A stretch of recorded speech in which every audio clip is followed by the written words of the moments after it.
Trae Young in the San Antonio Spurs. Who would have thought? I certainly would have thought 2 years ago that we'd be having a potential shot at landing the elite point guard. But here we are. It's May 2024. The Hawks are eliminated, and they just got the first overall pick. There's a lot of implications regarding that, so we'll see how this plays out. But let's figure out, how could we get there? How did we get here? How could Trae Young and Victor Wembanyama form the next great big man point guard duo for the San Antonio Spurs? Well, it all started in January when Trae Young's camp expressed interest in playing with Victor Wembanyama. That was the first little whoa, what is this? Is this new? Is this fake? Is this legit? What is going on right here? So it kind of just blew over. No one was really thinking about it. But then in February, Mark Stein says that the market for Young is going to begin and the Spurs would be the top fit or the top buyer, whatever you want to call it. But the Spurs will be at the top of the list as the favorites to land Trae Young. Now then it gets a little wild at All-Star break. Someone asked Trae Young what kind of player the Spurs should pair Victor Wembanyama with, and he replied, the kind of player that can make life easier for him, help him win championships. And then the entire All-Star weekend, they are all up over each other like a newly together couple in the honeymoon phase, the puppy love phase. These dudes were buddying at All-Star break. They were always sitting next to each other. They were hanging out. So that's when people started saying, okay, this dude's going to the Spurs. He wants to play with Victor Wembanyama so much. They're already best friends. It's almost inevitable. It kind of blew away for a few days until Howard Beck reported after the trade deadline that the two teams discussed a deal for the 25-year-old two-time All-Star. Now that is where it started getting interesting, because you think to yourself, hey, the Spurs know they need to go in a direction to get Victor Wembanyama a game-changing elite point guard, and they know that Trae Young wants to be there.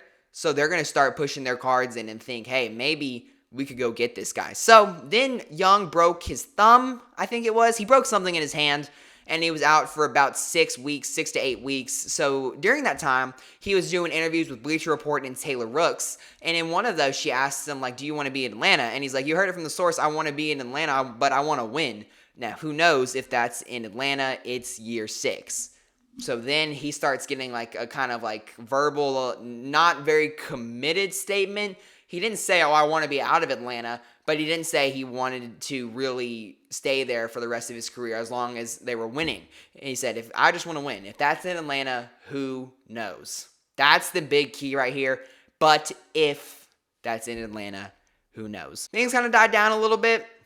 And in April, Bleacher Report suggested that the Spurs would be the top buyer for Trae Young. No one's really shocked by this. I'll explain why in just a few minutes. And then in May 2024, Trae posted a picture on Instagram captured with black and white hearts, so everyone started thinking Spurs.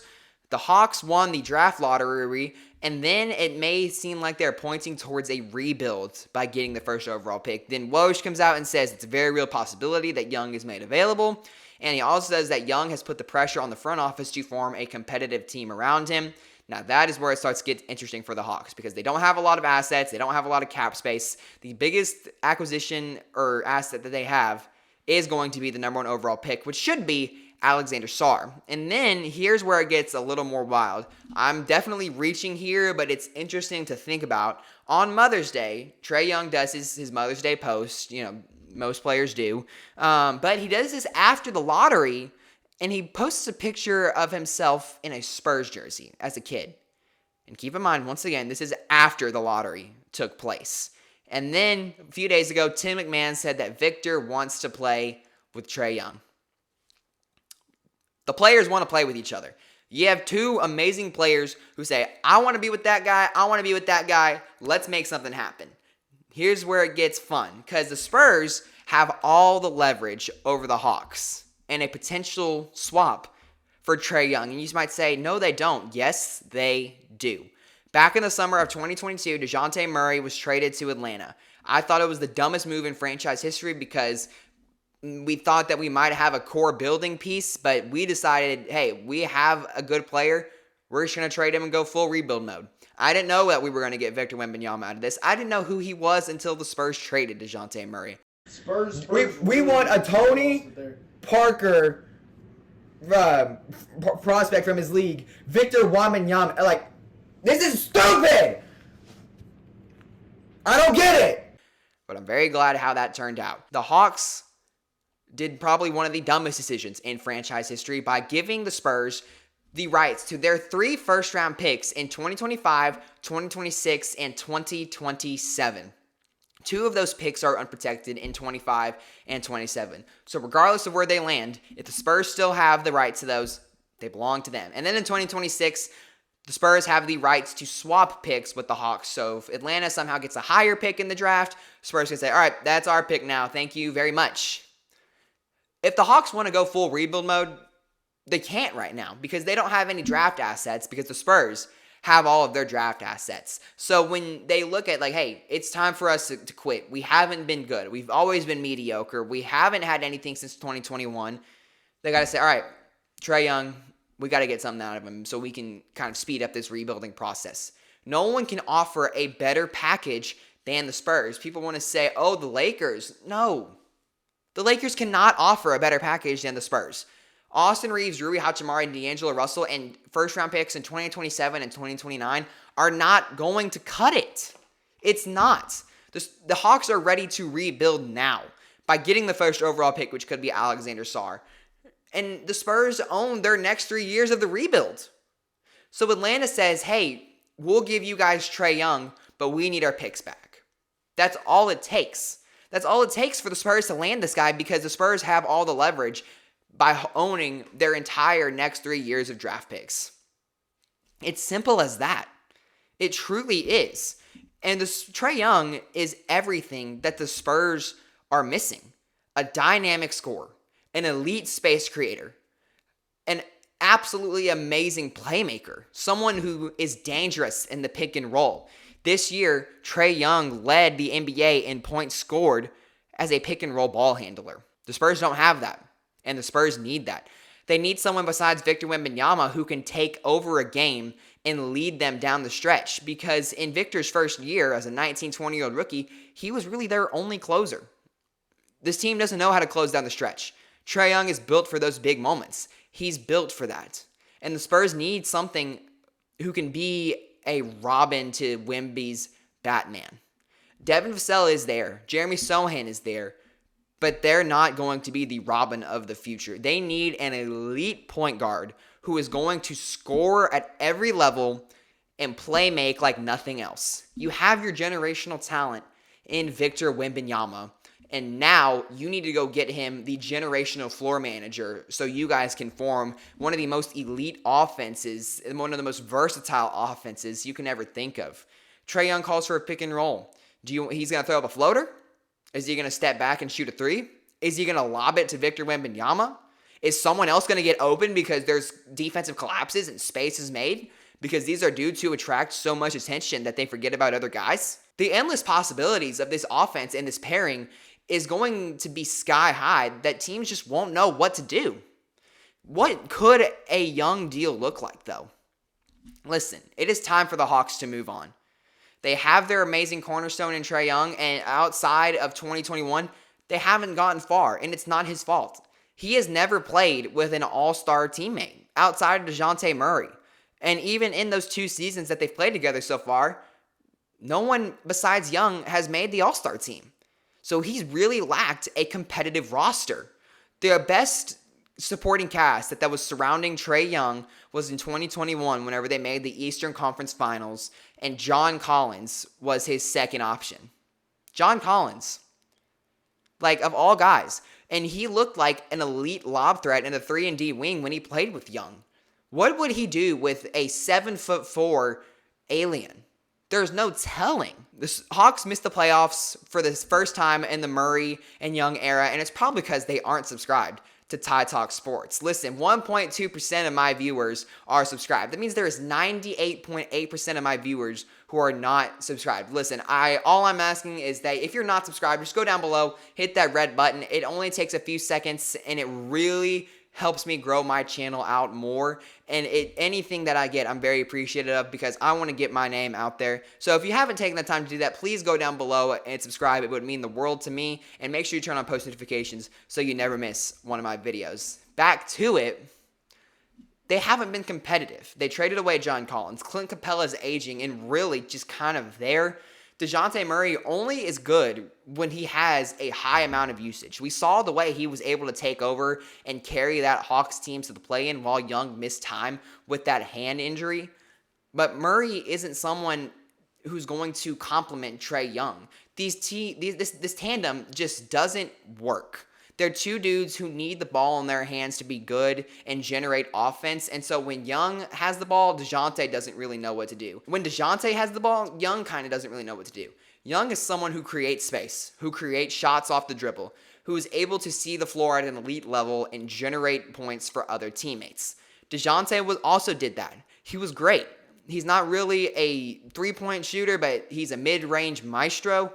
He's a really good playmaker. He's a triple-double threat. He was fun that one year that he was an all-star because he just had so much usage. It's time for this duo to be split up because it's not going to get them any farther than maybe the second round. And this Hawks roster isn't good. I mean, they have guys like Bojan Bogdanovic. I mentioned Capella. Jalen Johnson is a dog, and he could be a really good core piece if they decide to go into rebuild mode. So I think he's someone who could be at the helm. But apart from that, this roster is very lackluster. Onyeka Okongwu is very good as well. Sadiq Bey, I forgot they traded for him. And Kobe Buffkin, a really young point guard. DeAndre Hunter, but they just never have been able to put it together, especially with Quinn Snyder stepping in. We thought that they would maybe take a leap, but they haven't. It's time for the Hawks to move on from Trae Young because it's time for them to enter rebuild mode. And the Spurs are able to send them that. Alongside the big package of picks that they acquired in the DeJounte Murray trade, they got 2 lottery picks. They got the 4th and the 8th. Now, I think, with all honesty, they should not trade the 4th pick. This is a very talented wing class, and I think at 4, you could get a guy, potentially, I don't think he'll fall this far, but Zachary Richer, and then Ron Holland should be available, Matas Buzelis should be available, Cody Williams will be available, but if they take him at 4, it is absolutely blasphemous. He's someone who will be available at 8. If the Spurs go the draft direction and take someone like Rob Dillingham, that's perfectly okay, but I think the best case scenario for the future is to get Trae Young. And the Spurs are going to be able to do it. I mentioned all the picks that they have, and the Hawks don't have any cap space. They're not going to have any projected cap space going into next season. So they're really in a pickle. They're in a very tight pickle. And they really have to get rid of Trae Young in order to start kind of heading in the direction of rebuild. You get that 2025 first-round pick, which could be Cooper Flag, and then you pair him with Alexander Sarr, or whoever you take in this year's draft. They're considering a handful of prospects. I know Rob Dillingham is on that list, Zachary Richer, Sarr, I think Nikola Topic is on that list as well. So they're looking at all options going into this draft. And the Spurs may not have to give up a player to get Young. It really could just be a haul of first-round picks that include the rights to the 3 picks through 2025 to 2027 and the 8th pick in this year. I do think Keldon Johnson will probably be a part of that trade. I think the most realistic deal, especially for salary matchers, if they are required to do that, it'll be the 8th pick, their 2025 unprotected, and I think it could potentially be the rights swap away. But we'll just leave that. So we'll say 8th pick, 2025 first, 2027 first, and then Keldon Johnson and Devontae Graham, a young forward who can come off the bench because he's not a starting caliber forward, but if he learns how to play smart basketball, make better decisions, and learn his role, he's a good player. And then Devontae Graham, a veteran guard. So if you want to take someone like Rob Dillingham or you get a guard at 8, maybe I don't think he'll go this far, but maybe it's like a Reed Shepherd, or a Nikola Topic, who may fall in this draft because he very much could, then you get a young point guard who can just score the basketball like nothing else, and you get him to mentor. And then the Spurs are able to land their elite point guard to open up the championship window in San Antonio. There's a lot of needs on this roster, and Trae Young's not going to solve all of them, but he's going to solve most of them. They need wing depth. They need a backup center. And I think if the Spurs are able to trade 8 and keep 4, then they're going to be able to take Ron Holland, and that is going to form a starting lineup of Trae Young, Devin Vassell, Ron Holland, Jeremy Sohan, Victor Wembanyama. I think Trey Jones should stay on this team. He's a great backup point guard. But then apart from that, there's a lot of stuff wrong with this team. I don't think Keldon Johnson will be around, so then opens up a wing position, which I don't think Julian Champagnie is a long-term answer. I think Charles Bassey, the backup center, who you guys may not have heard of, is better than Zach Collins. There's a lot of issues on this team, and all of them won't get solved by Trae Young, but he's going to solve a lot of them. An elite playmaker, a floor spacer, and a tough shot taker, and a tough shot maker. Someone who can close down the stretch and has experience in the playoffs, and then you pair him with the all-elite Victor Wembanyama. The championship window then begins to open, and we're going to be ready for any minute of it here on Tide Talk Sports. As the season comes closer to an end, we're going to hear a lot of rumors, a lot of things are going to start playing out, and we'll see how it ages, and I'm going to be here to cover all of it. If you did enjoy this video, please like, subscribe if you haven't already, as I previously mentioned. Let's turn that 1.2% into much more. Just hit that red button. It doesn't take too long. And if you guys don't want to miss another one of my videos, make sure you hit that notification bell so you're always notified when I upload here on Tide Talk Sports. So, until next time, I am signing off, and I will see y'all later.